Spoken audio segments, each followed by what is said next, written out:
DCP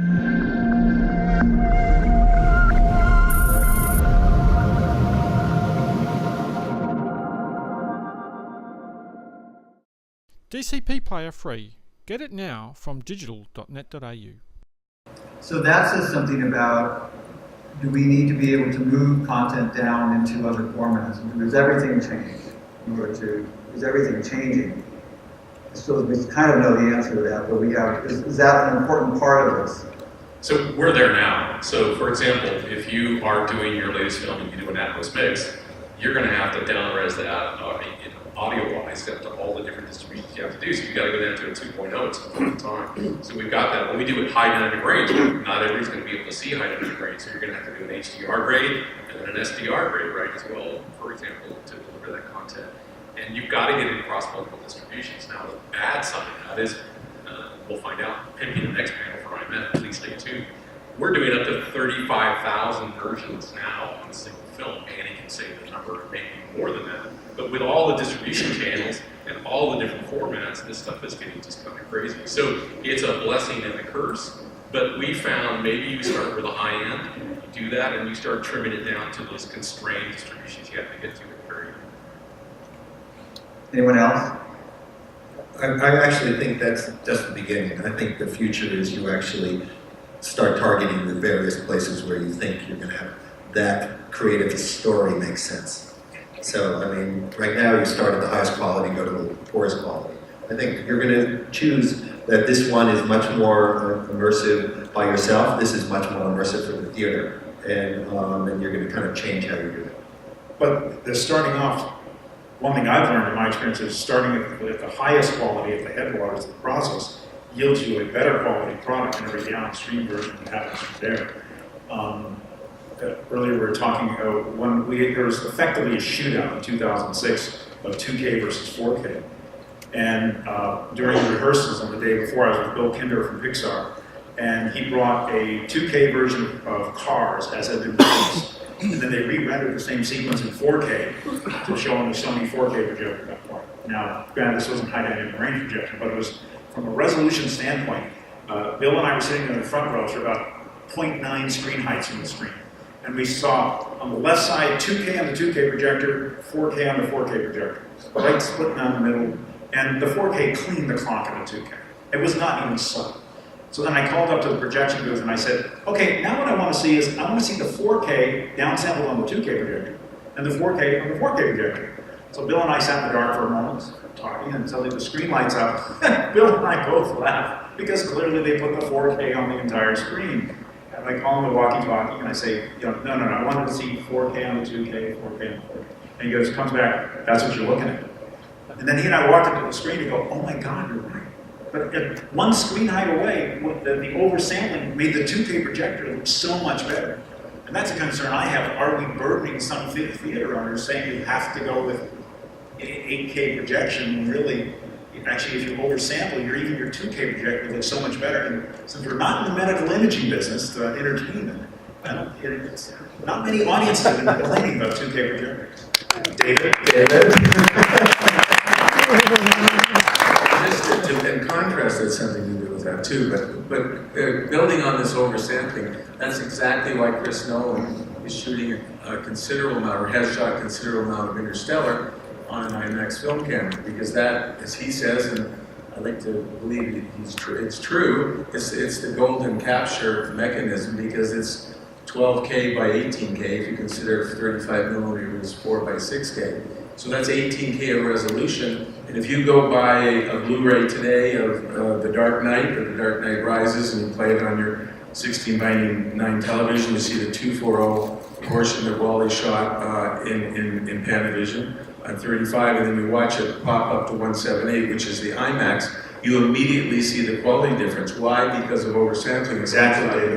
So it's still the gold standard IMAX, and my goal as Chief Quality Officer of IMAX is to try to get digital capture cameras that are, by the way, Bayer pattern 4 and 6K, which is a little bit different, to try to get those cameras up to the standard that approaches what an IMAX camera captures. And Chris is still sticking with that for the moment, and we have other filmmakers this year that are going to be shooting with IMAX cameras, because that's no matter, even if you see it in IMAX film, you see it in IMAX digital, or eventually you see it in Blu-ray, it has that great quality difference because it was shot super high sampling of the original.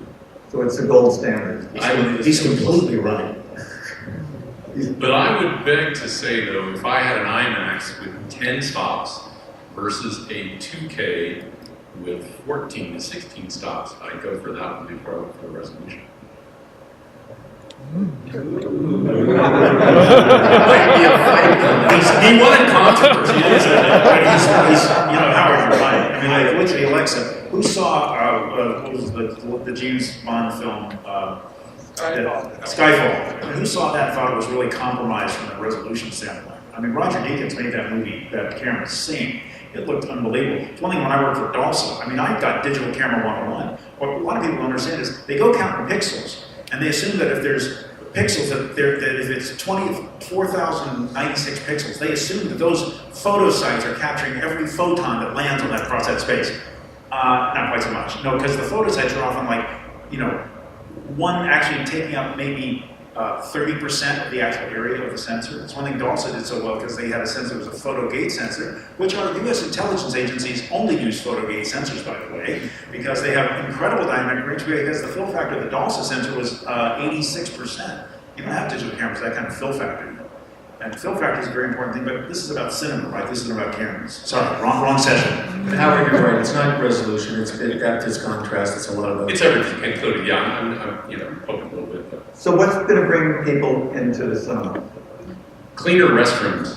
Cup holders. Well, I think You know what you asked. I was, you and I were talking about this AMC theater. Just redid a theater. It was this really grungy old Lemley theater. Bless Lemley's heart. I love Lemley theaters, but it was pretty long in the tooth.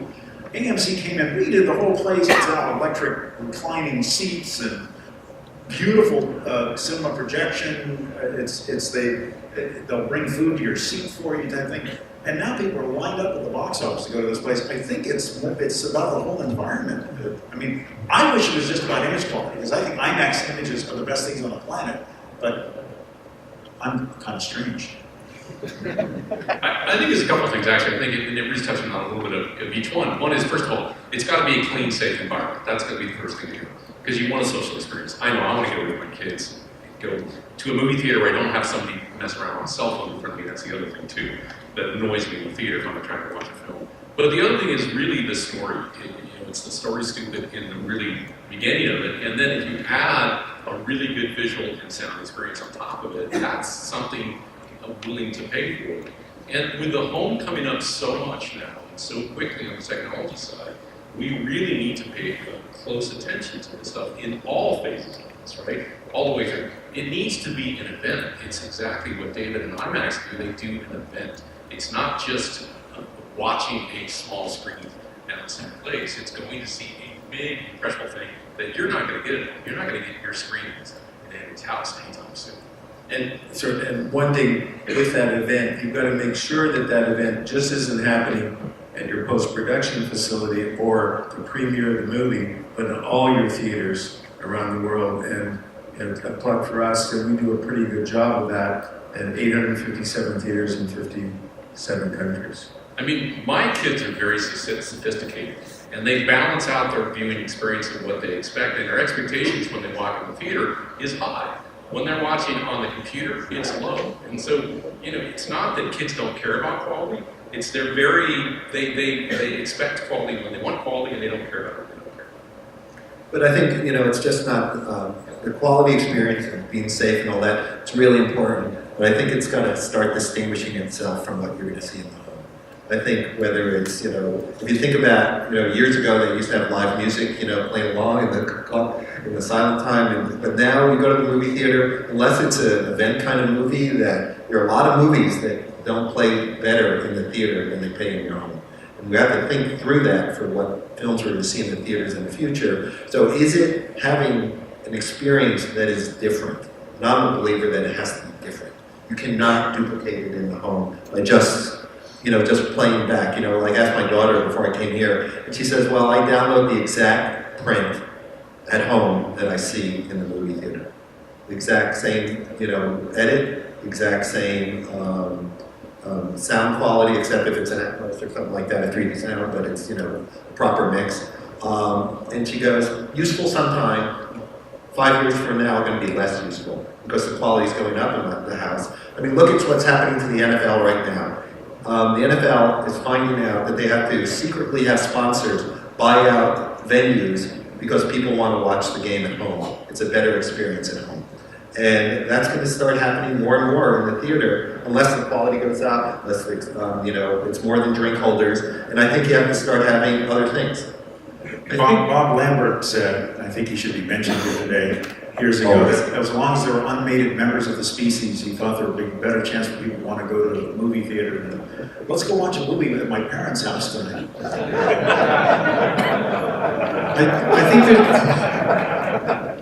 I think there's a case point for differentiating what you can see in the movie theater to what you see at home. And 3D was certainly, and continues to be a case in point for that. Those of you who were at CinemaCon last week, the top grossing movies of 2013, there were 26 of them featured in the reel, and 17 of them were released in 3D. So the 3D has created an experience that is not possible to replicate easily, certainly in the home. And as we look into the future, are there other experiences similar to that we can do? You know, obviously, heading the third dimension, heading the fourth dimension probably isn't all that practical. It's not a vision. But looking at that as an example of something that has successfully allowed exhibitors to charge a premium for the experience, so customers will pay more for a 3D experience. And certainly the success of the major movies last year was driven by 3D.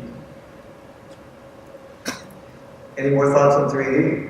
Well, I'd like to ask the audience, how many people saw Gravity in 3D? And how many saw it in 2D? And how many saw it in both? And which one would you prefer? I mean, that's a rhetorical question, but I mean, to me, that movie was a 3D movie through and through, from start to end. But let's be clear, it's an artistic use of 3D because in the real world, your 3D depth perception ends at a 20-foot radius. And Gravity had depth cues on the stars, so, as well as the clouds down on the planet. So it was just to understand that, Matt, it's being used as a creative tool. There are going to be movies that are appropriate for 2D, there are going to be movies for 3D. I actually completely disagree that the 3D is responsible for the box office. It just happened to be movies with really good stories where you were using 3D and using it as part of the leverage of that story. Because they're also, you know, Hunger Games was not 3D. It did okay at the box office.